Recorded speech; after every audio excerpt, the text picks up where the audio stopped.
Chegou, Luciana. Seja bem-vinda.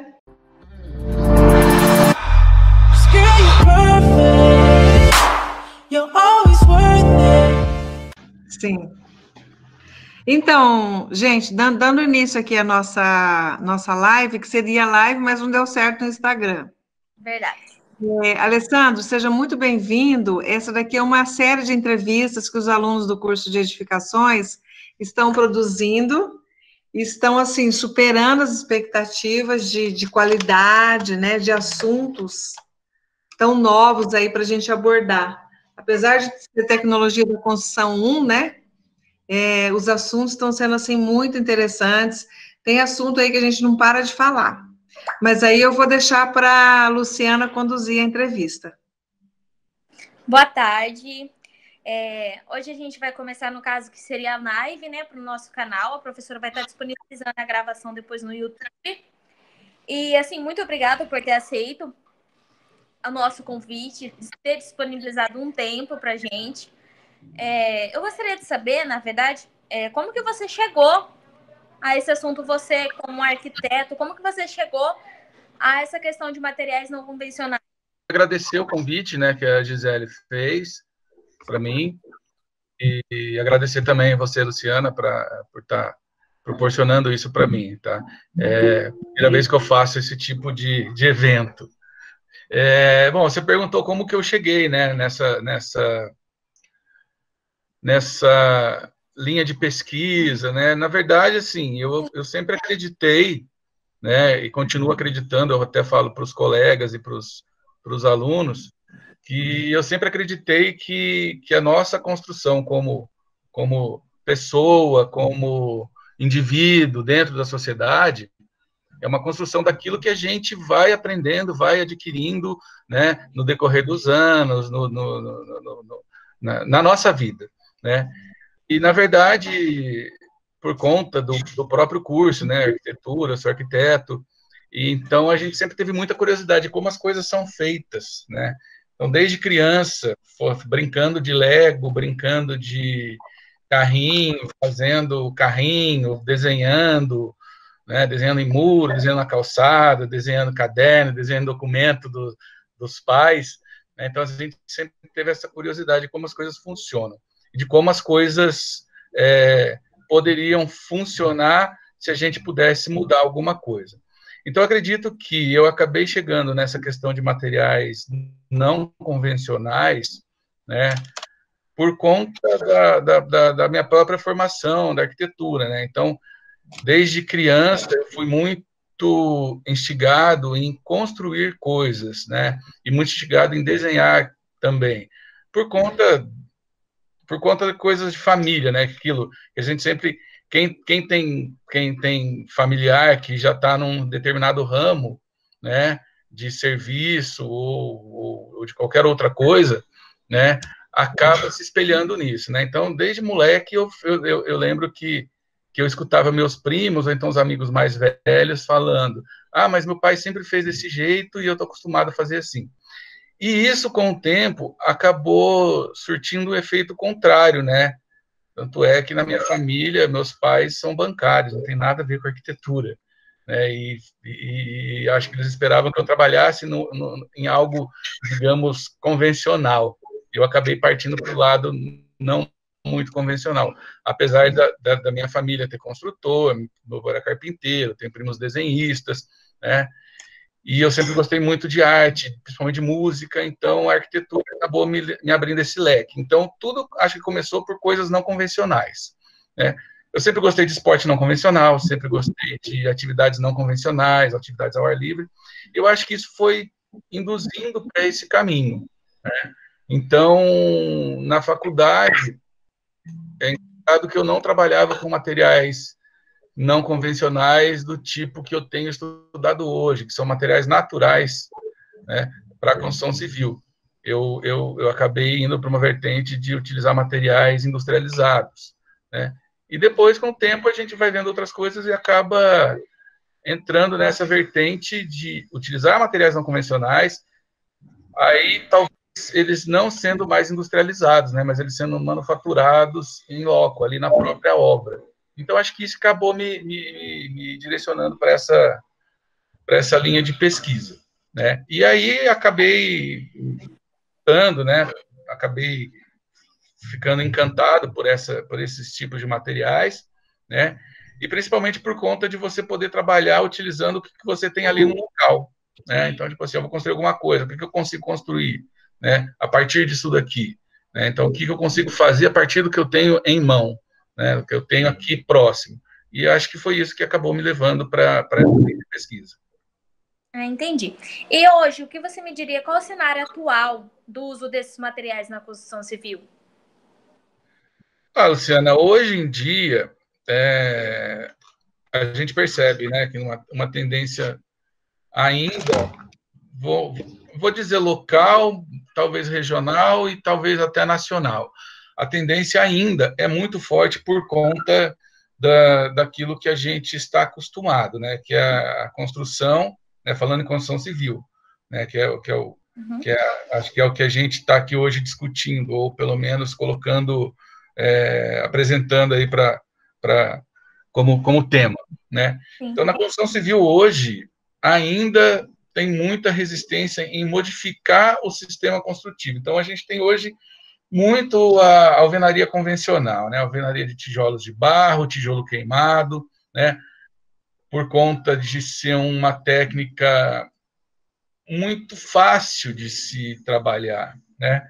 Então, você vai lá, compra o tijolo vai ter diferença de medidas, né? Você faz uma mistura de argamassa de assentamento, né? Podendo ser construção com sistema autoportante, ou então pode ser o sistema de vigas e concreto armado, né? E a parede de alvenaria seria só de vedação, enfim. É um sistema que é muito comum. Então, hoje você né, não sei se vocês todos, né, todos que estão participando aqui, já tiveram a oportunidade de trabalhar com cimento, né, misturar o cimento com a água, ver ele endurecendo, misturar cimento com água e pedra, ver endurecendo, que fica mais resistente, dar esse material e colocar um tijolo e colocar outro em cima, né. Eu costumo brincar, né, numa brincadeira, digamos, séria, que construir uma casa, né, devido às proporções e também às responsabilidades, mas para quem está acostumado a fazer bolo, é mais ou menos igual fazer um bolo, né? Então, você faz a massa do bolo, faz o bolo em camada, você coloca aquela massa de recheio, faz o recheio, que seria a argamassa, e se você quiser dar um bom acabamento nele, você vai pegar essa mesma massa, que pode ser do recheio, né? Talvez modificar um pouquinho, colocar uma cor e revestir esse bolo. Seria mais ou menos igual ao nosso sistema construtivo. Então, hoje a gente tem muita resistência em modificar esse tipo de sistema construtivo. Por quê? Porque a gente volta para aquela ideia, então volta para aquela situação onde eu aprendi com o meu pai, que aprendeu com o meu avô, que aprendeu com o meu bisavô, né? Mas antigamente não tinha o sistema construtivo de concreto armado, né? Alvenaria estrutural com concreto armado, mas as casas eram construídas de tijolos maciços, um em cima do outro. Então, querendo ou não, já era uma situação onde eu tinha essa característica, né? E os materiais foram evoluindo para ficarem mais fáceis, mais ágeis, né? Uma execução mais, teoricamente, mais limpa, né? Mas ainda a gente tem essa situação de materiais convencionais. Por que o material convencional, né? Até mesmo por conta da facilidade de obter esse material. Eu acredito que hoje, em qualquer local que você vá no país, né, que tenha pelo menos mais que 5 mil habitantes, você consegue encontrar pelo menos uma loja, né, um ponto comercial que venda cimento, tijolo e areia, né? E o camarada consegue com isso, cimento, tijolo e areia. E água, obviamente, porque ninguém vai morar no deserto, né? Então você vai buscar algum lugar que tenha água, então isso daí já remonta das pessoas irem para os locais buscando sustento, né? Então tinha que ser local próximo de água. Então as pessoas sempre buscam algo para que possa melhorar a sua condição de vida, né? Então, em qualquer local que você vá hoje, você encontra uma portinha com um ponto comercial que vende cimento, areia e tijolo. E aí a pessoa já consegue começar a construir, né? Dependendo do sistema construtivo, ele até faz um iglu, né? Eu costumo brincar com as pessoas e falo assim, gente, dá para construir somente com água? Eu falo, não, lógico que dá. Se você tiver no Polo Norte, né, a água é o estado sólido a água, na verdade, em seu estado sólido, vai virar um bloco de gelo. E a pessoa empilha aquilo e faz uma construção, né? Ah, mas se fizer calor, derrete. Tudo bem, mas se não fizer calor, não vai derreter. E se você empilhar tijolos, né, a gente consegue perceber que é possível fazer uma construção, né? Então, acredito que ainda temos essa questão estava até conversando com a Gisele um pouquinho antes, questão dessas mudanças de paradigmas, né? Como é que eu posso modificar uma atual situação por uma situação que eu não conheço? Então, eu tenho medo do desconhecido. Então, eu acredito que tudo vai ser modificado, né? A situação que nós estamos vivendo hoje é uma situação que nós precisamos começar a pensar em como eu vou poder modificar isso, né? Tanto para a minha vida como para a vida do meu próximo, seja esse meu próximo muito próximo, familiar, ou um próximo que seja o vizinho, ou o próximo que está na minha comunidade, que é o vizinho mais distante, o da rua de trás, o da rua de cima, né? Ou que possa ser do meu próprio bairro. Então, como que eu vou poder modificar isso? É algo que a gente vai ter que começar realmente a pensar agora nessas mudanças de paradigmas. Por quê? Porque os bens de consumo, eles, pelo menos os naturais, né? Eles não têm digamos assim, um fácil acesso para poder adquirir, né? Então, a gente tem que começar a pensar nessa situação de como vai ser a construção daqui para frente, o uso desses materiais daqui para frente, né? Então, quando a gente fala utilizando materiais não convencionais, é bem engraçado, né? Então, ali eu estou vendo na televisão, no fundo ali da imagem da Gisele, algumas obras, né? Algumas construções, né? E a gente percebe que alguns materiais não convencionais, eles não são convencionais, mas não são novidade. Por exemplo, a construção do pau a pique, né? Taipa de mão, taipa de pilão. Pau a pique é um emaranhado de bambu ou de madeira, onde a pessoa preenchia com barro, né? Se a gente for analisar, é praticamente um concreto armado. Só que é o concreto e ele está armado com madeira, né? Porque o barro seria o barro armado, né? Se a gente for analisar, for mais um pouco distante, ou então for analisar de uma maneira com outra ótica, sob outro olhar, esse tipo de construção remonta à construção do João de Barro, que é o quê? Ele faz um ninho todo emaranhado de gravetos, né, de pequenos galinhos, né, e depois ele vem preenchendo com barro. Então, eu acredito muito que essa mudança de paradigmas, mas principalmente essa questão de trabalhar com materiais não tradicionais, na verdade, são materiais tradicionais que se perderam ou então foram evoluindo por conta desse nosso crescimento, né, urbano, né, do crescimento da população, a correria do cotidiano, né? E isso acabou não vou dizer se perdendo, mas acabou ficando adormecido. E talvez hoje seja o momento de poder recuperar tudo isso, né? Eu acredito muito que no atual cenário não vai se perder, mas eu acho que vai se transformar, vai se reorganizar, digamos assim, esses nossos sistemas construtivos. Entendi. Hoje, como que podemos ter um uso adequado de materiais para a construção civil com aspecto de sustentabilidade? O que você teria para me passar sobre isso?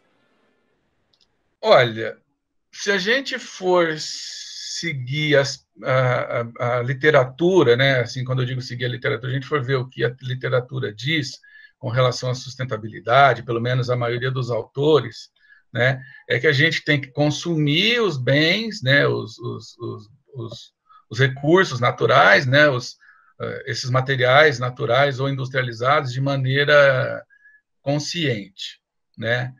E se a gente for analisar como consumir isso de maneira consciente, a primeira coisa que a gente tem que começar a implantar no nosso modo de ser, o nosso modo de viver, quando eu falo a gente, eu me incluo nisso, incluo todos à minha volta, incluo todos os meus colegas, né? Seria a maneira de como a gente consumir esses materiais de modo consciente, tanto com aquisição, por exemplo, para eu construir, sei lá, vamos fazer um cálculo meio genérico, tá? Posso até estar fazendo o cálculo errado, mas vamos supor, para eu construir uma casa com X metros quadrados, eu vou precisar de 5.000 tijolos. Uhum. A gente já compra 5.000 tijolos mais 15%. Então, a gente vai comprar 5.000, acho que, sei lá, 5.700 tijolos, né? A gente comprou quase 1.000 tijolos a mais por conta de saber que vai ter um desperdício de material, né? Isso já é algo muito comum na nossa cultura. De comprar mais porque eu vou ter desperdício. Não, a gente deveria comprar 5 mil tijolos, né? Sabendo que a gente vai utilizar 5 mil tijolos, né? Por que eu tenho que comprar 5 mil mais tantos tijolos, né? E automaticamente tenho que comprar tantos sacos de cimento, né? E automaticamente eu sei que na obra eu vou gastar mais tempo, porque eu sei que eu vou gerar desperdício. Então, essa questão de como a gente pode mudar, ou como vai ser a sustentabilidade, né? Ou como tem que estar alinhado à sustentabilidade, ou alinhado ao desenvolvimento sustentável, né? E isso vai depender muito da nossa postura. Então, assim, por que eu costumo dizer, né, e assim, algo que a gente não está acostumado.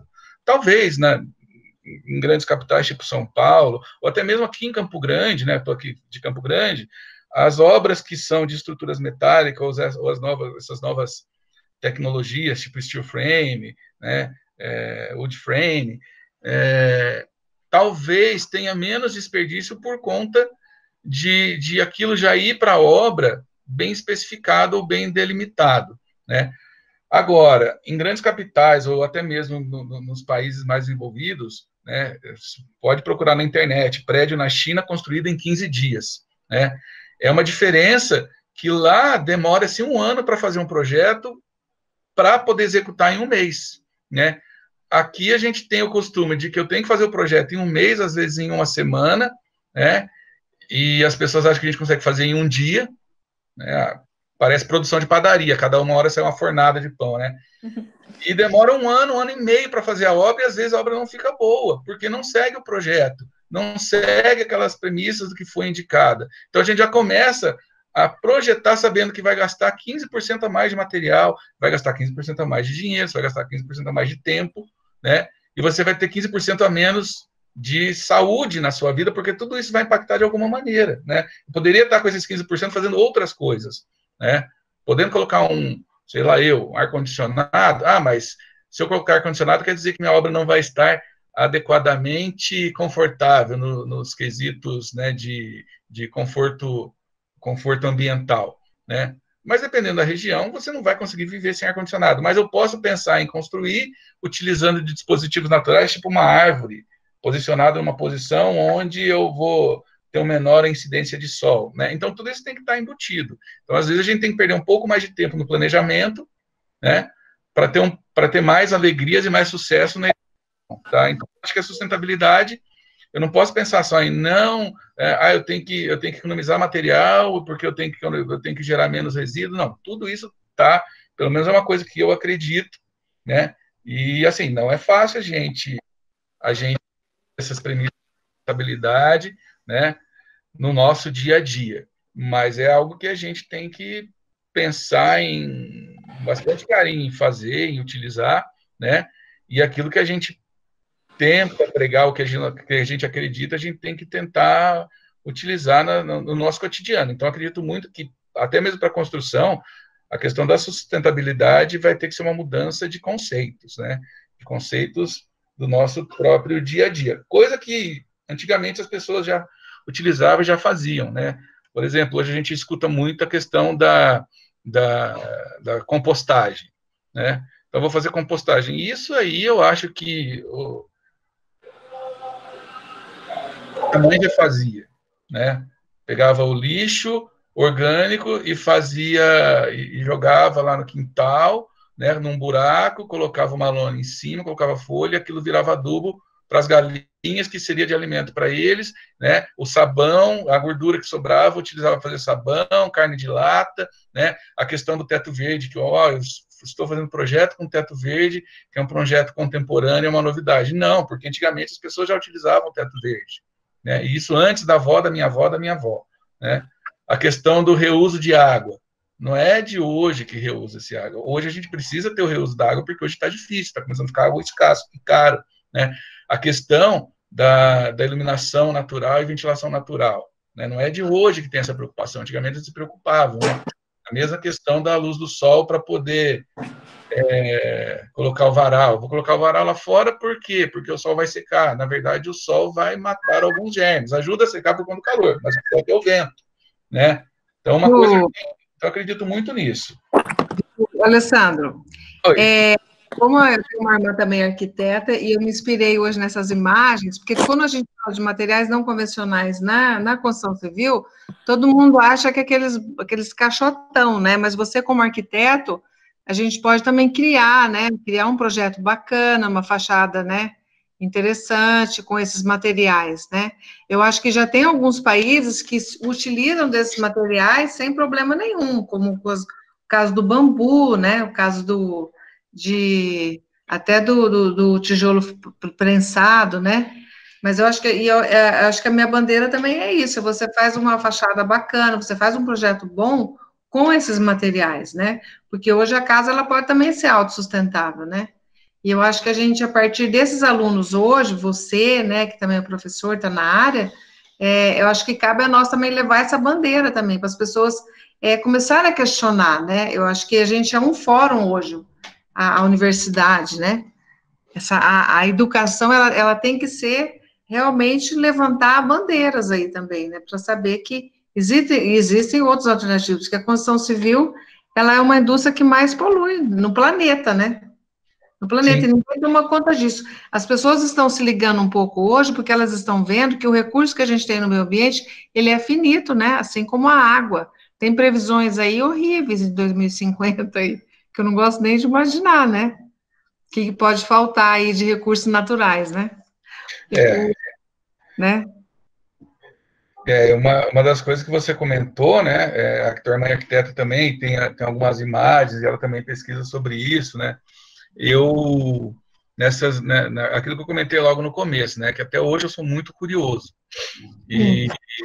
então eu participei de algumas oficinas, né, tem alguns grupos de pesquisa que a gente acaba se inscrevendo, né, participa às vezes mais ativamente, alguns outros a gente participa mais como observador, e eu participei de uma oficina, né? Eu fiz um curso, participei de uma oficina de construção com terra ensacada.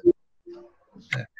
Então, assim, não é barato você comprar aquela bobina daquela tela que vai utilizar para aquele tipo de construção, mas você pode pegar, tipo assim, tipo saco de arroz, né? Esses sacos plásticos que a gente encontra, né? Saco de farinha, encher de terra e fazer a construção, que nada mais é do que aquelas trincheiras de guerra, né? Que é ruim fazer essa associação, mas que as pessoas enchiam aqueles sacos com areia e ficavam protegidas naquele local, né? Você comentou o bambu. O bambu é muito pouco utilizado aqui no Brasil, né? Porque se a gente fala assim, construção com bambu, a primeira coisa que vem na cabeça é barraquinha de festa junina, né? Ah, vou fazer barraquinha de cachorro-quente na festa junina da escola ou da igreja. Vou fazer com o quê? Com bambu, né? Então, assim, a primeira coisa que vem na nossa cabeça é, ou então fazer algum tipo de construção temporária, né? Muito precária com relação tanto a projeto como a utilização do material, mas é um material fantástico, né? Então, nós temos aí o tijolo prensado, a frio, né? Então, é o tijolo, fala só o cimento, mas pode ser o de adobe, que é só de barro, né? Nós temos a questão de fazer a construção com própria pedra, né? Então, quando você comenta que o setor da construção civil é um dos que mais poluem, na verdade, é o que mais polui, né? O que mais polui, realmente é o que mais polui, né? Então, temos dados aí que ele é o maior poluidor, tanto para fazer a captação material, né? Quanto para produzir a obra e também o pós-ocupação, né? Porque, assim, no pós-ocupação, o que é o pós-ocupação? Você está morando na casa. Se foi mal construída, você vai ter que fazer uma reforma, uma manutenção, e aquilo vai gerar um resíduo. E aquele resíduo vai ser descartado.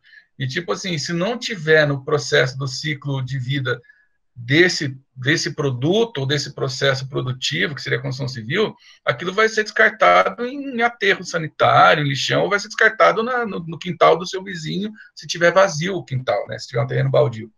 Então, assim, é um setor que realmente polui e muito, né? E, assim, eu sempre costumo fazer a seguinte pergunta para as pessoas, né? Que material que a gente poderia utilizar que é mais fácil e que não vai gerar tanto impacto? Ah, é construção com tijolo, né? Alvenaria. né? Alvenaria convencional, né? Muitos comentam, é casa de material, né? Que meus avós falavam que a casa é de material. Eu moro na casa de madeira? Não, eu moro na casa de material. Então, querendo ou não, é um tipo de construção que consome muito bens naturais não renováveis, né? Então, tipo assim, o bambu é renovável. Acho que a cada 3, 4 anos ele já está pronto para ser coletado e poder usar na construção civil. A areia, não. Tipo assim, até hoje eu nunca vi um pé de areia. Eu nunca vi, tipo assim, brota areia aqui, né? Daqui 5 anos eu vou pegar mais areia ali. Eu vou deixar meu terreno quieto que eu vou pegar mais areia para daqui a 5 anos construir. Nunca vi. Madeira, sim. Pedra, né? Nunca vi. Cimento, né? Nunca vi. Então, assim, eu costumo brincar com o pessoal e falando, a gente não nasce, a areia não nasce, né? Igual dinheiro, não nasce em árvore. Né? Então, a gente tem que consumir com um certo cuidado. E aquilo, areia, eu vou tirar areia de onde? Do rio. Se eu tirar do rio, eu estou assoreando, aí eu vou ter problema de água, né? Então, a gente tem que começar a pensar realmente em como a gente está utilizando os materiais, os bens naturais, de que maneira a gente está consumindo tudo isso. Por quê? Porque isso daí vai gerar um impacto. Né? De que maneira vai gerar esse impacto? É algo que a gente não tem como mensurar. Ou até tem, mas fica... Como a Gisele comentou, eu tenho até medo de ficar lembrando ou ficar calculando, porque isso vai gerar um impacto muito grande no futuro, né? E esse impacto, e essa conta, na verdade, ela vai chegar em algum momento. Uma coisa assim, é uma consciência que ela ainda está muito devagar, na minha opinião, ainda muito devagar, em obras públicas aí que estão se exigindo PPGR, né, geração de resíduos, caçamba que você aluga aí na frente da sua casa, só pode ser entulho de materiais de construção, é uma coisa ainda assim muito, né, é muito recente ainda para a gente, né, mas a gente devia, nós como formadores de opinião aí, né, conscientizar os alunos, né, quando for informar um cliente, né, falar alguma coisa, olha, usa tal coisa, usa tal material, como é que você vai fazer esse descarte desse material, né? Porque a sua linha de pesquisa é mais para o concreto, né? Que você trabalha. Né? Na verdade, agora eu comecei com concretos utilizando materiais de descarte, que seriam borracha de pneu. Né? Eu fiz bloco de concreto utilizando borracha de pneu e pó de pedreira. Né? Que lá na minha você ficou utilizar o pneu, então, né? Que bacana. Então, pneu moído, né? E uma coisa que pouca gente sabe mesmo, o nosso calçadão aqui, aqui da Mato Grosso, que utiliza-se do blocrete, né? Que eu falo que é tijolo de concreto intertravado, utilizando o pneu, né? Que é a professora lá da UFMS, né? Eles têm uma mistura, né? Eles têm uma porcentagem, né? E a sua mistura, como que ficou aí o pulo do gato? Da sua mistura, do seu traço? Olha, tanto para do mestrado quanto para o doutorado, deu resultado positivo. Então, assim, é possível utilizar.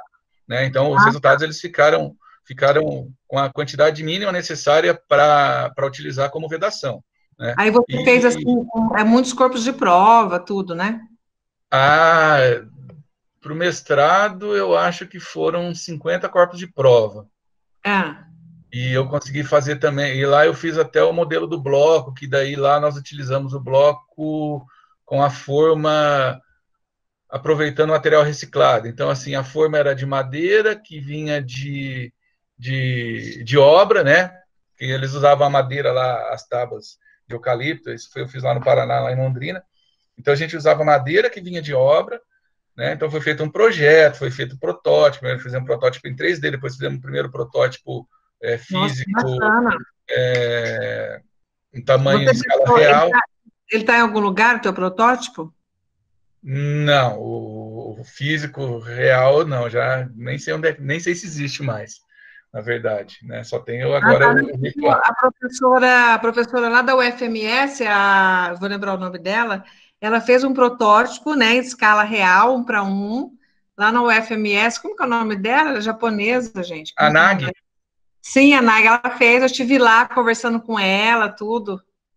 É muito bacana, assim, é o sonho, né, de qualquer professor, de estar fazendo isso, porque é uma oportunidade de todo mundo adentrar nesse ambiente, sentir o calor térmico, né, a troca térmica que tem, né, e principalmente, por isso que eu trouxe essas imagens aqui, Alessandro, que você vê que é uma arquitetura muito bacana, né? Essa é da Tailândia, esse país Tailândia, e a outra é um outro país ali também, e é um pessoal que é daquela Wimbar, aquele pessoal Imbar, que é ele Não é conheço. ele é uma associação internacional do bambu, eles fazem muita coisa aí também. E você vê, é uma arquitetura extremamente interessante, convidativa, né, para você ter esse cuidado também, né, com a fachada, com o imóvel, né? Sim. Isso eu acho bem, assim, interessante, né, você está conciliando essas duas coisas, né?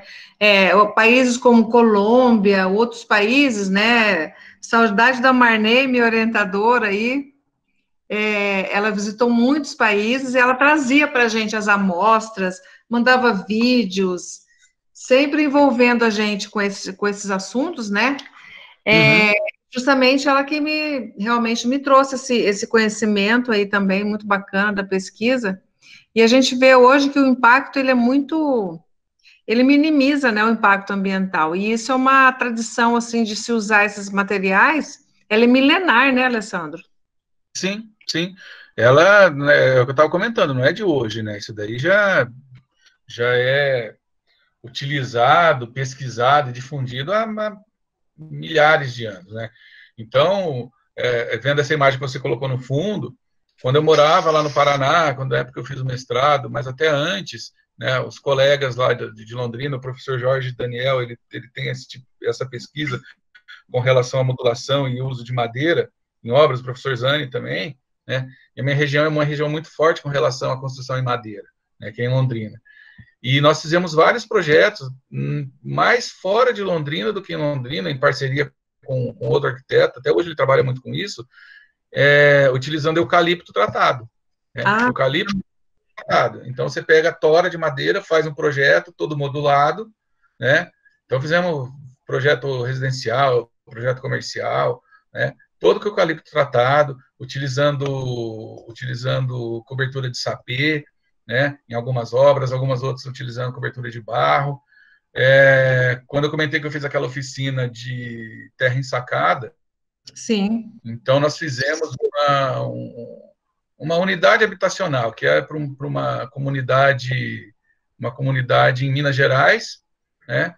E essa comunidade propôs fazer esse curso, né? Então eles deram material, assim, deram o rolo de saco lá, a bobina do saco para fazer a parede, e o restante do material a gente pegava na hora. A gente cavucava o chão, peneirava a terra, né? E ensacava ali e ia fazendo aquela construção. E é engraçado que parece muito com construção, parece muito com protótipo 3D, que é aquela impressão que você faz com filamento, né? É basicamente como se fosse por extrusão. Então a construção ela fica parecendo uma colmeia de abelha, ela parece assim, vou fazer um comparativo que eu acho que pode explicar muito bem isso. É como se você pegasse um confeiteiro, enchesse de creme, né? E você fizesse ele em círculos, né? Ou então em quadrados, uma camada em cima da outra. Então a construção de terra ensacada é mais ou menos isso, né? E aí tinham outros tipos de técnicas construtivas que a gente acabou fazendo os experimentos, né? Então, esse protótipo que eu fiz não foi nem o protótipo 1 para 1 de concreto. Nós fizemos 50 protótipos, mas para fazer o teste. Aí, aqui na instituição que eu trabalho, com o CDB, junto com a instituição que eu fiz meu doutorado, a gente fez outro protótipo, só que daí foi de tijolo prensado a frio, né, que é modulado. E aí daí eu teimei em utilizar borracha, que deu me apaixonei pela borracha, e falei, não, quero usar borracha em tudo. E usei borracha e usei resíduo de marmoraria na mistura. Né? Porque aqui foi mais difícil encontrar pó de pedreira. Mas aqui, quando encontra, por ser uma região de calcário, esse resíduo é utilizado, né, para agricultura, outros setores. Então, assim, a gente sempre buscou trabalhar com materiais residuais que não tinham uma destinação, na verdade, não tem uma destinação adequada. Então, fizemos os testes, apanhei, mas é aquilo, né? Você vai indo pela tentativa e erro, leituras, e até chegar numa dosagem adequada. E deu certo. Né? Agora estamos pensando em dar continuidade no processo, ver se a gente consegue construir um protótipo físico mesmo, né? Construir um abriguinho aí para a gente. Mas bacana, viu, Alessandro? Nós tivemos a honra aqui, a nossa diretora-geral veio dar uma visitinha aqui na nossa sala, muito bacana, e eu tenho certeza que ela está aberta também para a gente, nossos laboratórios. Acho que a gente pode até montar um grupo de pesquisa aí com vocês, com os nossos alunos, né? Essa é uma conversa apaixonante, né? Apaixonante todo esse trabalho, porque é um trabalho que ele vai ter, como diz aquele relatório de Brundtland, né? Ele vai deixar para as gerações futuras, né? Tudo que a gente está fazendo hoje. Então, isso é muito importante. Então, fica aí um convite para a gente continuar nosso bate-papo, nosso grupo de pesquisa, que esse é o nosso sonho também, é fazer um protótipo lá no campus também, no campus aqui da UANA. Seja muito bem-vindo lá para uma visita.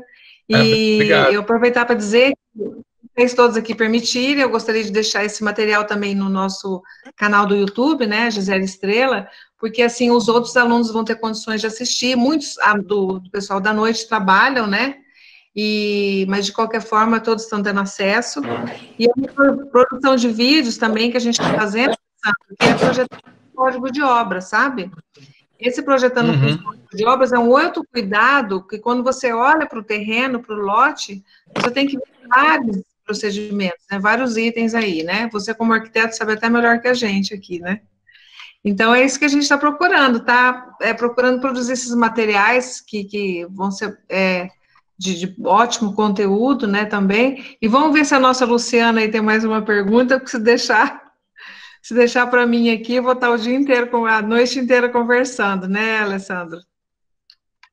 Tranquilo. Luciana, mais alguma coisa aí? Não, professora, por enquanto já encerrou. A última pergunta que eu tinha para fazer, a senhora fez, né, que era a respeito do futuro aí, no caso nosso, pela sustentabilidade, né, dentro do aspecto do cenário. A senhora fez a pergunta e ele respondeu ela dentro do requisito que eu achei que era. Então tá bom. Se alguém tiver mais alguma pergunta para fazer, gente, a gente abre o chat aqui, ó. Mais alguma perguntinha? Eu estou vendo alunos aqui da engenharia, parabéns, alunos da engenharia aqui também, né, Alessandro? Sejam todos muito bem-vindos. Muito legal aí, eu acho que isso daí é uma área que todas as pessoas ainda têm um pouco de medo, mas como é segura essa casa, tal, fica com medo de segurança, mas ela é totalmente, né, ela é muito bem estrutural, né?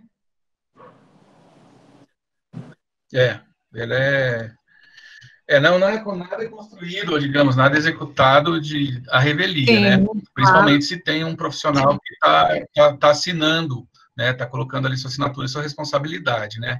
Então, é tudo muito bem calculado, né? Tudo muito bem estruturado. Pode acontecer algum inconveniente, algum problema? Pode acontecer, né? Porque é executado por pessoas que, às vezes, podem cometer o erro de não ler o projeto direito, ou até mesmo comprar um material de qualidade duvidosa, né? Então, mas assim, estou falando da questão desses materiais não convencionais, né? E por ser novidade, a gente fica até meio assustado às vezes, ou até meio com receio de utilizar, né? Tem uma pergunta aqui do Aparecido. Então, uma pergunta, qual a aceitação do steel frame hoje no mercado? Respondo eu ou você, Gisele? Eu prefiro você, porque eles já estão cansados de mim, Alessandro. Eu vou dizer assim, o que eu vejo com relação ao mercado não como um especificador do steel frame, tá? Mas hoje eu percebo, Aparecido, que essa aceitação tá bem boa, tá bem legal, assim, né? Quando eu digo bem boa, bem legal, assim, ela tá bem aceita. Por conta do quê? Por conta de que é um produto, né, que ele vem de fora, que já é muito bem difundido, muito bem aceito e muito utilizado, né, em países tipo Estados Unidos, Japão, né, países da Europa, né. Aqui no Brasil, a gente não encontra muito esse tipo de construção, esse tipo de técnica construtiva, aliás, em construções de residências, né, que é o que a gente mais vê no mercado. Então, hoje, qualquer que seja o profissional, né, seja arquiteto, seja engenheiro, né, seja o tecnólogo, seja, enfim, o camarada que começou a trabalhar com construção civil e não fez nenhuma formação, digamos, formal e regulamentada, né, não ficou num banco de escola, mas tem esse conhecimento empírico, né, tem esse costume de trabalhar, ele não vai utilizar com maior frequência o steel frame por conta de ser algo novo e por conta de você não encontrar em qualquer local, né? Mas ele é muito bem difundido, principalmente por conta de você poder utilizar ele de maneira limpa, né? Mas o que seria de maneira limpa? Para você utilizar ele, você não pode fazer gambiarra, digamos assim, né? Você não pode utilizar daquelas técnicas alternativas de construção que a gente utiliza na alvenaria convencional. Por exemplo, a alvenaria convencional, vocês já devem ter escutado isso, até mesmo antes de entrar no curso, tá? Na alvenaria convencional, a gente está mais que acostumado a escutar a seguinte consideração quando a pessoa errou o prumo de uma parede, e acerta na massa. No steel frame não tem. O que mais fala é isso. Exatamente. Então, você não tem como acertar na massa. Você tem que acertar o projeto e você tem que acertar a execução, né? Porque ali você errou milímetro, né? Tipo assim, 1 milímetro, 2 milímetros ajusta. Né? Mas, tipo assim, você errou 1 centímetro no começo do assentamento da placa, digamos, lá no final, se a parede for de 5 metros, já vão ser 10 centímetros, que seja 5 centímetros, né? Então, já é um erro que você vai ter que ajustar. Então, assim, a aceitação, ela é muito boa, mas depende de vários fatores, né? Então, assim, a pessoa não vai querer fazer por conta de ser um custo um pouco mais caro e ter que ter uma mão de obra especializada, né? Mas, por outro lado, você tem rapidez na obra e limpeza. Então, o prazo que você demora para construir uma parede, seja de vedação interna ou vedação externa, né? Mas, porque o material vai ser diferente, mas a gente sabe, né? Eu vou chutar, tá? Eu não estou acostumado a trabalhar com steel frame, mas eu vou chutar aqui. O tempo que você demora para construir uma parede, deixar ela pronta, né? Pintada, digamos, de uma parede deixa eu fazer um cálculo mais ou menos aqui, comparado com o que eu tenho em casa, 5 por 3 de altura, 15 metros quadrados, né?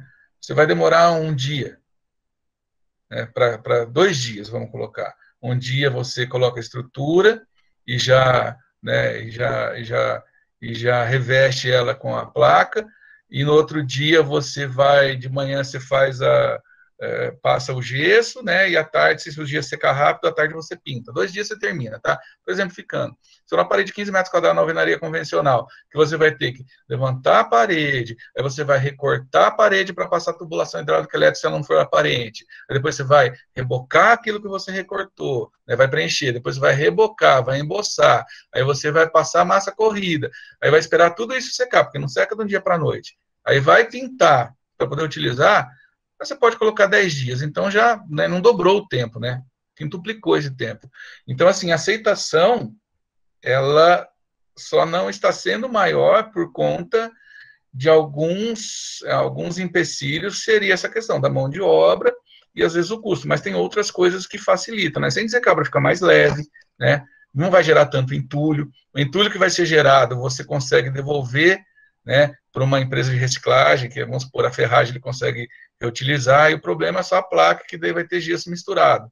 Mas, dependendo da situação, você consegue reinserir esse produto no mercado de uma maneira muito mais ágil.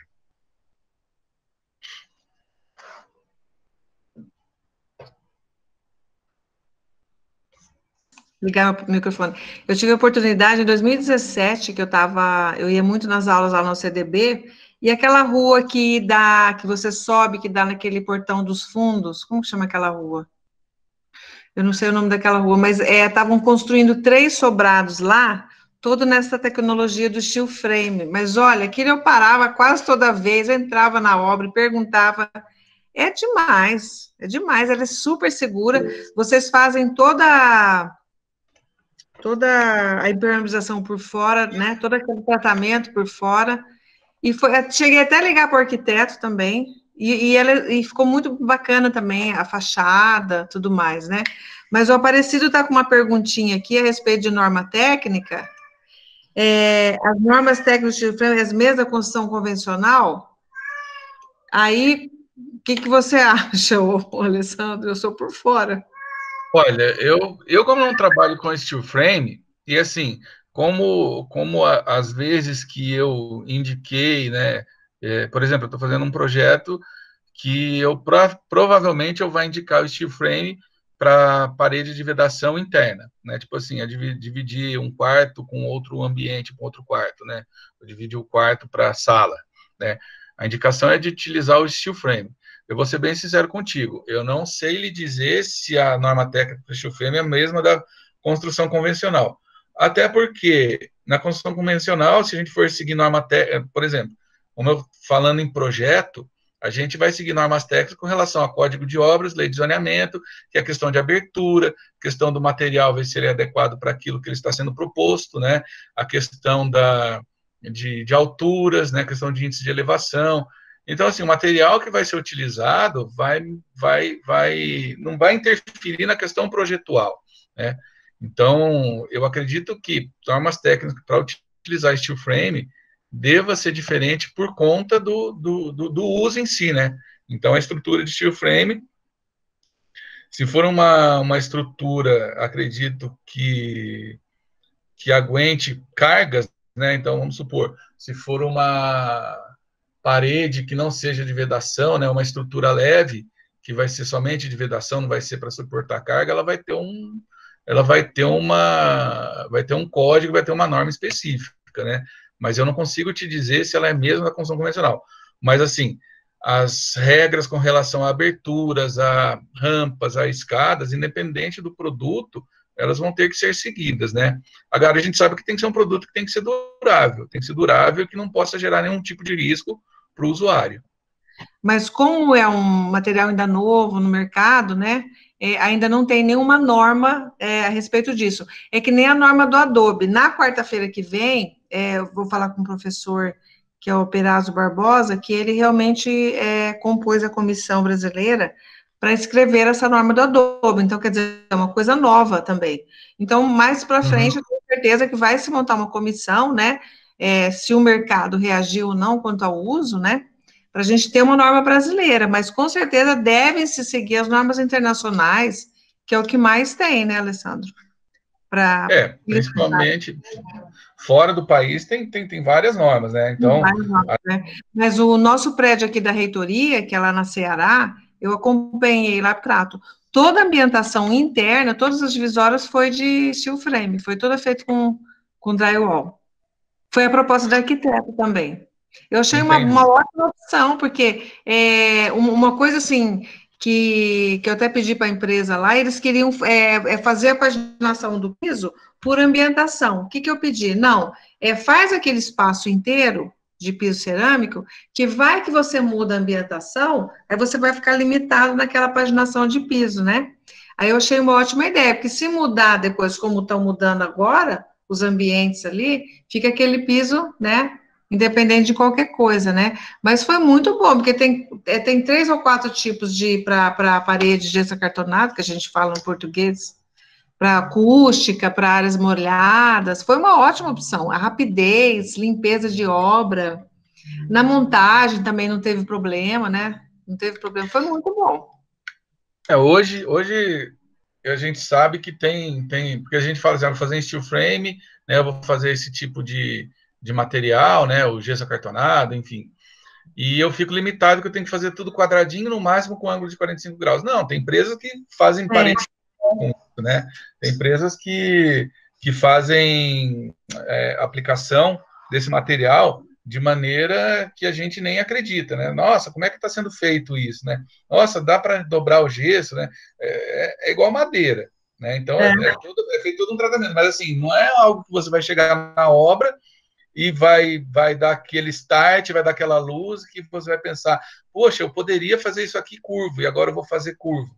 igual a gente utiliza na alvenaria convencional. Porque na alvenaria convencional, você quebrou, você faz de novo, rebocou, não aparece, né? E esse tipo de técnica do steel frame, até mesmo por conta dessa aceitação, se não tiver definido isso já no projeto, né, não teria o porquê você utilizar aquele material, porque daí você comprou algo que você não vai utilizar mais, para praticamente nada. No máximo, você vai fazer, vai ser sei lá, uma prateleira, né? Então, eu acho que é o tipo de coisa que tem que ser muito bem definida, igual você comentou. Vamos fazer um piso só, num grande salão, e depois a gente pode ir adequando. E o steel frame, nessa situação, eu acredito que você possa tirar essas placas, tirar a estrutura, reaproveitar, não 100%, né? Mas reaproveitar o máximo que puder, diferente da alvenaria, né? E se faz o esquema da parede e o piso por ambiente, a hora que você tira essa parede, você vai ter que refazer o piso todo. Professora, quanto ao assunto, assim, em si, para mim, hoje já bastou. Eu já consegui entender na onde o assunto quer chegar. Alessandro, olha, nós só temos a agradecer a sua participação. Com certeza teremos mais conversas aí, tá?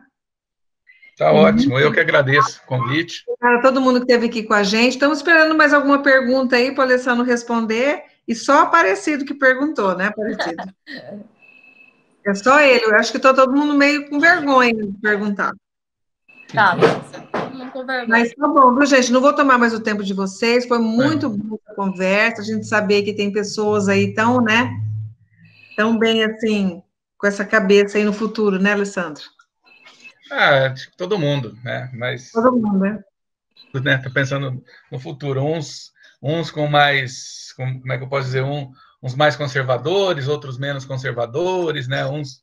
Uns com mais ousadia, outros menos ousadia, enfim. Mas eu acho que é isso, né? A gente sempre está pensando para frente, né? Então, e pensando no presente e tentando sempre se espelhar no que aconteceu no passado, né? Para não tentarmos cometer mais os mesmos erros, né? Sempre mais do mesmo, né?